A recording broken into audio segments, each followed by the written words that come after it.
Halo Ngowiners, apa kabar? Sebuah pagi di tanggal 7, ini hari apa ya? Hari Kamis yang sangat cerah karena Inter berhasil menang dengan skor tipis saja lawan Arsenal 1-0, tapi Tripunti is Tripunti. Mungkin ada yang ribut, wah itu Inter menang gara-gara penalti doang. Ya, Arsenal kalah gara-gara kebobolan. Eh, Sebenarnya tidak banyak yang bisa aku komentari dari jalannya pertandingan karena eh, Inter tampil dengan pertahanan yang sangat bagus. Terserah mau dibilang negatif football atau apa, ya gimana, orang dia nyerang terus ya kita bertahan. Masa dia nyerang kita nyerang, ntar skornya bisa 4 sama kayak waktu Inter lawan Juventus kan, saling serang terus. Aku mau menyoroti bahwa luar biasanya adalah di 3 menit pertama. Dari kick off kelihatan Arsenal langsung ngebut, langsung nyerang kan ke sayap kiri, toto lemparan ke dalam kan, aku ingat banget bolanya out. Nah kemudian justru Inter mencetak peluang pertama yang sangat bagus dari Dumfries tapi kena mistar. Itu kalau udah gol, bisa beda jalan ceritanya. Kemudian ada juga tembakannya Hakan Çalhanoğlu yang cuma berapa, 1 senti aja di sebelah kiri tiang gawang. Nah kemudian setelah itu baru pelan-pelan Arsenal mulai menguasai jalannya pertandingan. Tapi terus terang saja bro, bahkan kawan-kawan juga banyak yang komentar bahwa kok lebih deg-degan lawan Venezia ya. Aku akan bacakan ada rating pemain dari Football Italia, karena aku melihat mereka kan menguasai penguasaan bola kayak 67% apa berapa, coba aku lihat biar nggak salah ya. 63%. Itu kan kebanyakan kutak-kutik nggak jelas, serangannya sporadis, tidak ada serangan yang sangat terstruktur. Kalau dibandingkan dengan ketika kita lawan City, jelas lebih berbahaya City walaupun hasilnya waktu itu 0-0 kan. Oh ya lebih berbahaya dan hasilnya kita gagal menang juga. Nah, yang menurutku agak menggelikan adalah Arsenal justru banyak berusaha melakukan crossing, sementara trio center back kita adalah center back yang sangat kuat di udara. Sedangkan mereka siapa tukang sundul? Mereka yang ada tukang sundul kan Saliba, Gabriel. Ini kan pemain belakang. Gak mungkin kan mereka ubah ini jadi striker lain. Kalau mereka punya Haaland, masuk akal kalau banyak kirim crossing. So menurutku pendekatan itu sudah sangat salah, dan ini yang membuat banyak kawan-kawan Intristi yang nonton, walaupun mereka pegang bola terus-terusan tapi nggak ada yang sampai benar-benar ngeri gitu, nggak. Karena ya itu crossing itu ya cuman dari berapa ya, mungkin mereka ngirim 145 crossing, kayaknya cuma 2 yang bikin kita deg-degan. Nah aku akan bacakan ini ya, sambil aku komentari juga dari rating yang aku ambil dari Football Italia. Yang pertama, buat kawan-kawan yang ketawa ini sengaja. Oke, sorry. Sebelum aku bacakan ini, kasih aku ngiklan dikit aja. Aku punya toko jual merchandise dan juga baju-baju. Kalau kawan-kawan tertarik, ini silahkan dilihat, linknya ada di deskripsi. Ini selain baju-baju yang Inter, ada tumbler, ada hoodie juga, ada apa namanya ini jam, ada juga beberapa yang yes I'm good kayak gini. Money can buy happiness if you have a lot, like unimaginably a lot.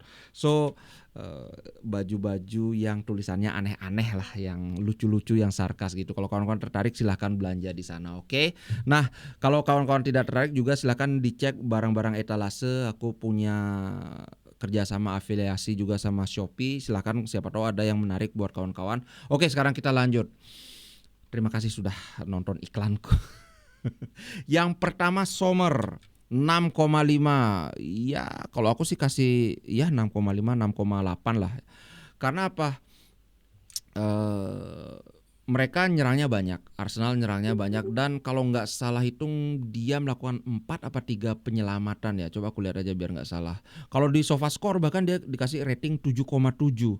Ya betul, ternyata ingatanku benar, 4 penyelamatan. Dari 4 itu keempat-empatnya merupakan penyelamatan dari dalam kotak penalti. Sorry nggak kelihatan nih. Dari dalam kotak penalti, artinya apa? Kalau bukan Sommer, kalau Jose Martinez itu belum tentu kita clean sheet. So kudos buat Sommer, salah satu pahlawan kita. Kemudian yang kedua adalah Pavard. Pavard tampil istimewa walaupun kita nggak ngelihat Pavard itu menyerang, selalu agresif pada orang yang dia jaga dan fokus untuk membersihkan ancaman. Dia perlahan kembali ke performa terbaiknya. Aku setuju. Pavard secara defensif sangat solid. Dia tidak banyak ikut nyerang karena ya partnernya adalah Dumfries. Kalau ikutan nyerang, waduh, apalagi memang Inter secara overall tidak banyak melakukan serangan ya. Kemudian berikutnya adalah De Vrij, solid 7. Kalau menurutku Pavard 7 layak. Sorry ini nggak kelihatan. Nah, stronghold, defensive stronghold itu apa ya? Pilar bertahan yang sangat proper, sangat layak. Tidak mungkin bisa ditaklukkan oleh Arsenal. Terus terang aja. Berapa kali ya? Kayaknya kalau di sini Stefan De Vrij solid 6,5. Dia itu coba lihat. Aku ingat dia berapa kali menang duel udara. Aerial duel itu 3-2, kemudian clearance-nya mestinya lumayan banyak ini. Oh, mana clearance itu ini 11 clearance, gila guys. 11 kali menghalau bola, luar biasa, entah bola bawah, bola atas, luar biasa. Salah satu penampilan terbaik De Vrij menurutku di musim ini ya. Di musim ini ya kalau dibandingkan prime The Vrij jelas udah ada penurunan. Tapi musim ini menurutku sangat bagus. Nah, yang ketiga barulah Bisek. Bagiku pribadi Bisek man of the match. Komentar dari Football Italia seperti ini. Campuran antara konsentrasi dan keberanian. Kepercayaan dirinya meningkat seiring dengan semakin bertambahnya waktu, membuat dia bisa membukukan penampilan masterclass defensif. Masterclass pertahanan, masterclass melawan raksasa Inggris. Masterclass loh. Gila, Football Italia sampai memberikan apa ya, title masterclass buat seorang pemain muda yang dibeli cuma 7 juta, bayarnya 7 kali. Ini benar-benar jackpot banget buat Inter. Ini 30 juta pun nggak boleh dijual nih Bisek. Mungkin seperti yang aku bilang ya, wajar pemain muda itu kadang-kadang bagus, kadang-kadang jelek. Tapi ini benar-benar pure talent. Ini talenta yang sangat berharga. Kalau kita lihat dari SofaScore, Bisek paling gede nilainya 7,7. Luar biasa menurutku. 90 menit clearance 10, cuma kalah sama De Vrij aja, tapi De Vrij kan memang benteng terakhir. Tapi yang kawan-kawan lihat, 4 kali duel udara tidak pernah kalah, semuanya dia menangkan. Saka dikantongin sama dia. Bahkan sampai dia 3 kali loh dilanggar. Padahal center back itu harusnya yang ngelanggar. Dia hanya melakukan 1 kali pelanggaran. Bayangkan, cuma 1 kali pelanggaran malah lebih sering dilanggar karena Saka sangat apa ya? Sangat frustasi ya aku lihat. Luar biasa. Dia banyak melakukan long ball tapi tidak terlalu akurat, tapi ya namanya juga center back kan, dia bukan Bastoni.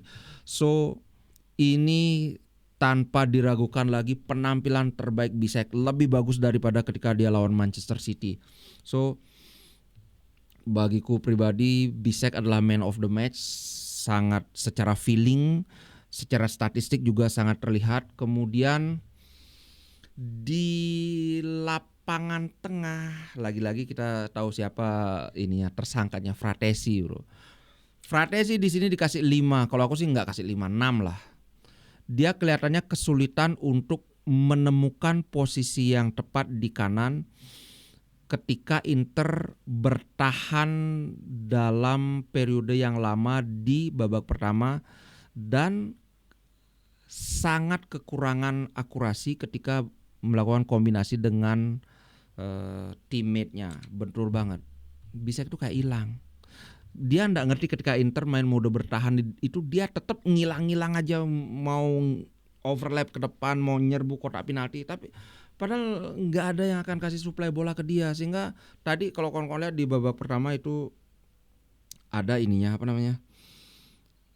Statistik bahwa Fratesi adalah pemain yang paling banyak mengcover lapangan, paling jarak tempuhnya itu dia paling besar, tapi hampir nggak berguna karena salah posisi terus. Aku setuju banget dengan evaluasi dari Football Italia. Kemudian kita lihat Calhanoglu dikasih nilai 7. Wah, kalau aku 7,5, solid 7,5. Everywhere dia menemani striker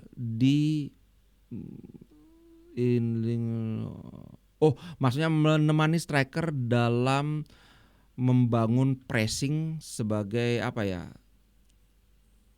Lapisan pertama dalam melakukan tekanan kepada lawan gitu. Karena kan tadi Lautaro juga sangat rajin melakukan pressing, membantu timnya untuk mengalirkan bola dari belakang dan tetap ice cold, sangat tenang dalam kotak penalti. Maksudnya dalam melakukan tendangan penalti, luar biasa. Penaltinya Hakan udah nyerah aja, tutup mata aja udah kasih gol.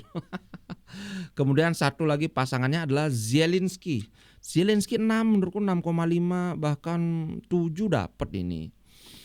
Tugas dia termasuk momen panjang dalam mengcover pertahanan, membantu Darmian yang mungkin membuatnya kesulitan dalam lucid itu, kayak tenang, kayak sadar, maksudnya membuat dia tidak banyak membawa bola kemudian mengalirkannya ke depan karena dia lebih fokus membantu pertahanan bersama Darmian di kiri. Oke, aku kurang lebih setuju, cuma nilainya aja yang 6 nggak setuju aku 6. Harusnya minimal banget 6,5. Kemudian ini tentunya tidak semua bisa aku bacakan ya, yang penting-penting aja. Lautaro Martinez 5,5. Kok 5,5? Ini minimal 6 dapat. A complicated night for the host captain, malam yang rumit yang sebagian besar bermain dengan punggungnya menghadap ke gawang, maksudnya kayak Lukaku itu loh, gawang di sana, bukan lari ke depan. Melawan agresif defensive duo. Ini benar ternyata seperti seperti prediksi Alan Smith. Kalau kawan-kawan yang nonton preview pertandinganku kemarin, dia bilang Lautaro akan kesulitan menghadapi Saliba. Ya memang benar. Dalam duel 1 lawan 1 Lautaro nggak pernah bisa dikasih menang lawan Saliba. Tapi ya mau bagaimana lagi, memang Lautaro jangankan lawan Saliba, lawan back lain pun Lautaro memang bukan tipikal yang bisa menang 1 lawan 1. Dia adalah tipikal yang bisa menyerang ruang, menciptakan peluang dari space itu. Kalau duel, dribble ya memang bukan keahlian dia gitu. Justru menurutku siapa ya? Taremi 6,5. Menurutku Taremi 6,5 sudah cocok ini. Dia sangat berguna dalam menghalangi jalur umpan musuh di babak pertama. Tapi ya a little more than that, itu maksudnya lebih dari itu, tapi cuma sedikit aja lebihnya. Aku tumben but little more than that, aku ini tumben lihat little more than that. Kayaknya bukan native English yang nulis ini. Nah, tapi swift play dia di Arsenal, di kotak penalti Arsenal, membuat Inter mendapatkan penalti. Nah, ini mungkin yang bikin dia dikasih nilai lebih tinggi daripada Lautaro.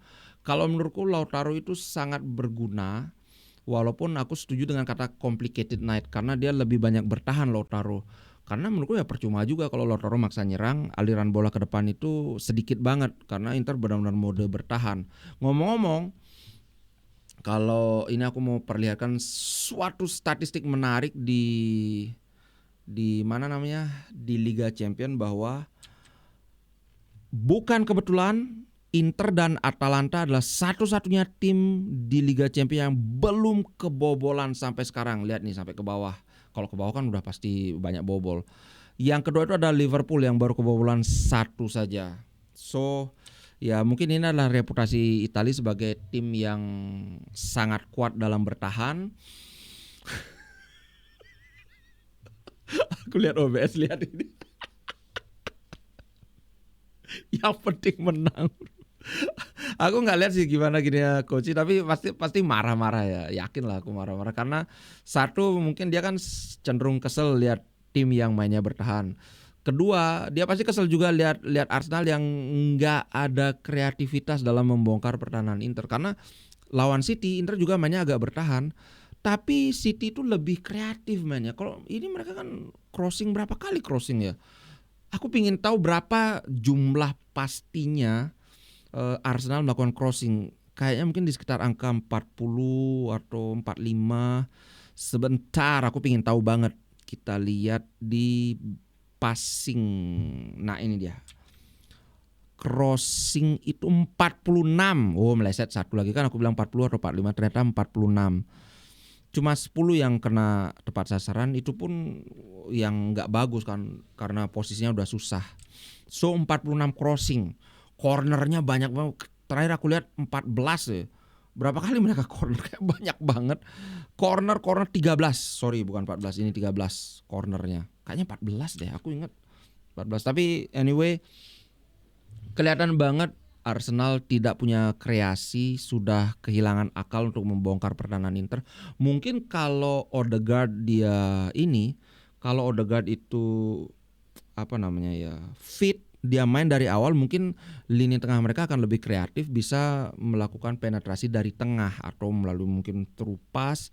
Karena kemarin mereka praktis sangat-sangat mengandalkan si siapa namanya, Martinelli di kiri dan siapa yang di kanan, Saka. Sebenarnya Saka dikantongin sama Bisek. Kalau bukan Bisek, si Darmian yang ngantongin Saka. Saka menurutku nggak terlalu bagus tadi.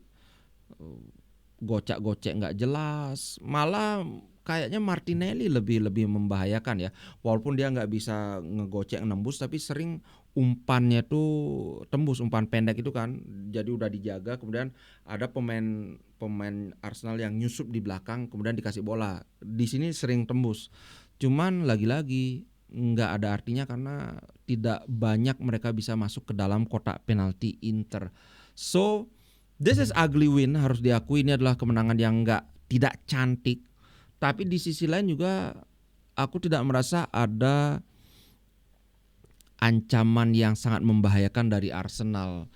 Kalau kita lihat Arsenal itu kan mereka punya 20 peluang, itu hanya 4 yang on target.